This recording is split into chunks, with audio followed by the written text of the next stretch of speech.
Another thing to think about is the 20 top countries getting access to crypto. They're about 5 to 6% of their population, and about 5% of the population has exposure to crypto, which is beautiful because that means there's a huge amount of growth within this space.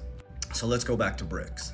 Brazil, Russia, India, China, South Africa, after the collapse in America of the housing system, when they're like, who the hell was regulating this shit? They're like, let's get together and let's work to de-dollarize. They've been working to de-dollarize since 2009, specifically 2023, they ramped that up. And they're creating their own currency on the blockchain. Check this out.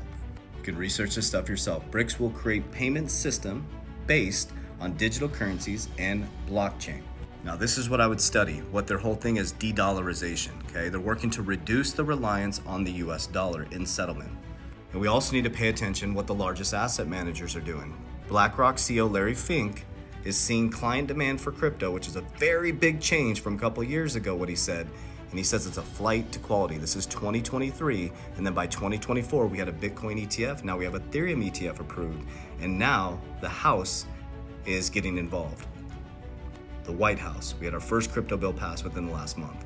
So let's compare fiat and crypto. So fiat is physical, issued by a government, centralized, monitored by a government, unlimited supply, they can just print it as much as they want, it's Fugazi, it's fake. And then you have restricted by borders. Crypto is digital, generated by computers, decentralized, no one can control, limited supply, and unseizable. Big difference between the two, right? So which one, or why do you think Larry Fink went from, flight to quality? Why do you think ARK Investment, flight to safety? That's interesting. Could it be this and what happened in 2022 to 2024? And the fact that Jerome Powell said that it's uncertain. America's at 120% debt to income ratio. The head of the Treasury doesn't even know where our debt's at. She has to go through a PowerPoint file to check it out. So that's the bad news. The good news is there's a window of opportunity for a normal everyday person, Main Street, to get a piece of Wall Street. But remember, it's very speculative. You got to have a game plan. You got to understand how this works. Nothing operates in a straight line. Everything goes up, everything goes down. So what I did in 2020, I invested in this very speculative asset. It was like the wild, wild west back then. It's really getting normalized now, which is awesome. But as everybody came rushing in to get rich quick, I'd already invested. I started pulling profits on the way up because it's internet money as well, right? But I didn't personally want to pull it back into Fugazi money. I wanted to put it into other assets. So anytime Fugazi, fake money, fiat hits my account, I'm always moving it through the system.